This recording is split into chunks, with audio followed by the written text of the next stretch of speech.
Bonjour et bienvenue sur ma chaîne, c'est Sylvie, praticienne en EFT, IFT, technique de libération émotionnelle. Aujourd'hui, j'aimerais nous aider à retrouver un équilibre entre donner et recevoir. Je pense que c'est une problématique que beaucoup rencontrent.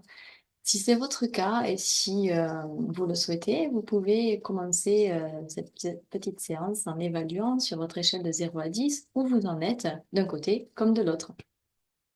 Ensuite, eh bien, installez-vous confortablement, les pieds au sol de préférence, et vous allez pouvoir répéter ce que je dis à voix haute ou mentalement, tout en tapotant les endroits que j'indique. Et on commence sur le point karaté, le tranchant de la main. Même si je ne parviens pas, ou pas toujours, à équilibrer donner et recevoir, je m'aime et m'accepte avec ce déséquilibre.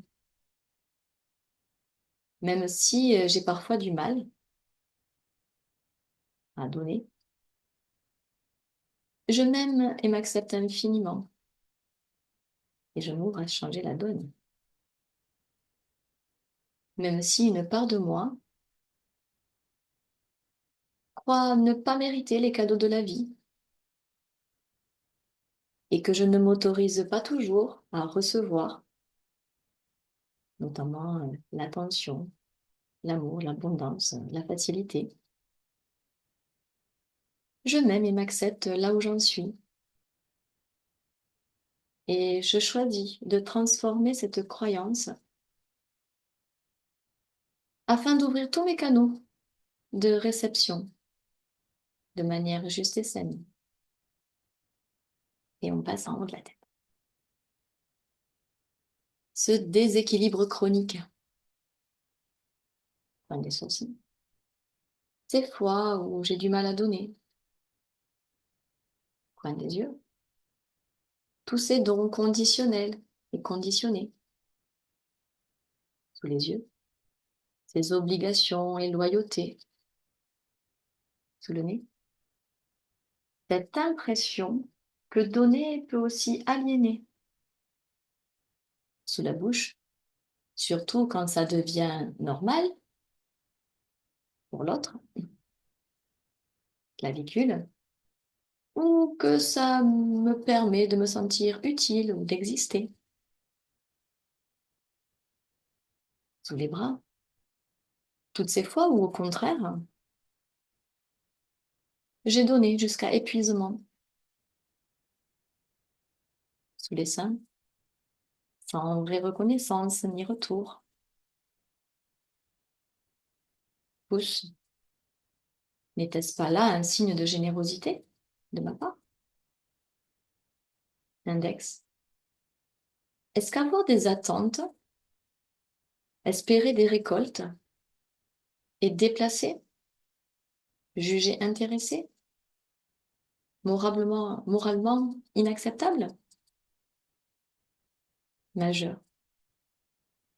N'ai-je pas le droit de me lasser, de me respecter dans mes besoins et limites? Auriculaire. Est-ce que permettre à l'autre de me donner n'est pas un beau cadeau que je lui fais? Point de gamme. Mais comment serait ma vie si je retrouvais l'équilibre? Arrêtez de tapoter, respirez un grand coup.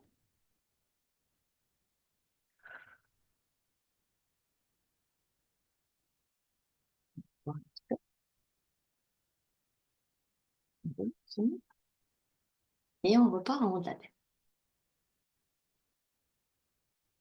Ma vie serait peut-être plus facile et plus harmonieuse. Point des sourcils. Moins frustrante et plus nourrissante.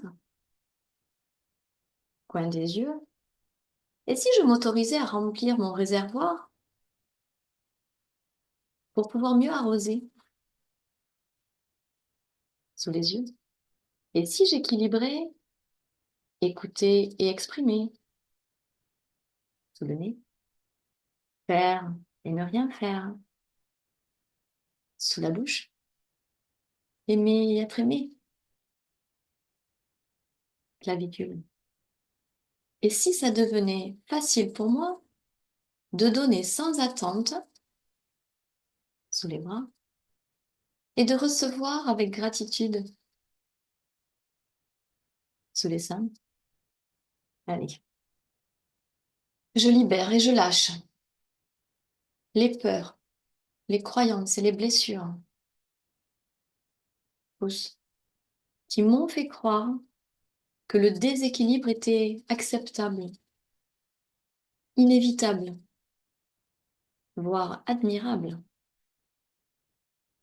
Index, je m'ouvre à plus d'équité et de justice à partir d'aujourd'hui.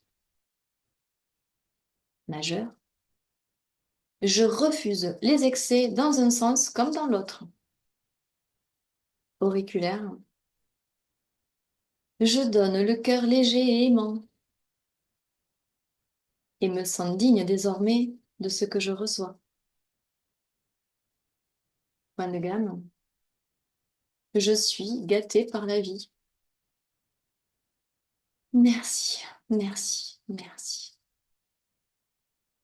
Arrêtez de tapoter une nouvelle fois et respirez profondément.